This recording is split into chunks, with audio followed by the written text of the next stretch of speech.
ప్రతి ఒక్కరు తమ లైఫ్‌లో ఒక టైప్ ఆఫ్ జనాలను ఫేస్ చేసి ఉంటారు. వాళ్ళు ఎట్లాంటోళ్ళంటే, వాళ్ళకి వాళ్ళ లైఫ్ కంటే కూడా పక్కనోడి లైఫ్‌లో ఏం జరుగుతుంది అని తెలుసుకోవడమే ఇంట్రెస్ట్ ఎక్కువనమాట.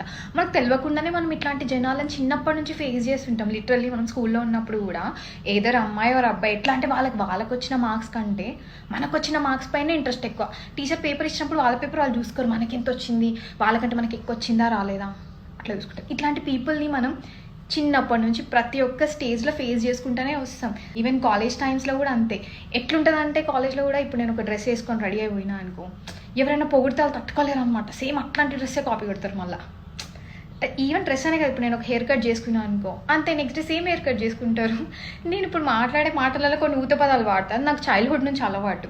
మనం అట్లా వాడుతున్నాం అనుకో, వాళ్ళు కూడా మనలాగా ట్రై చేస్తారనమాట. ఇట్లాంటి జనాలన్నీ ప్రతి స్టేజ్లో చూసుకుంటూ వస్తాను నేనైతే. నాకు అనిపిస్తుంది ఎందుకు ఇట్లా బిహేవ్ చేస్తారు అని. మీలాగా మీరు ఉండొచ్చు కదా.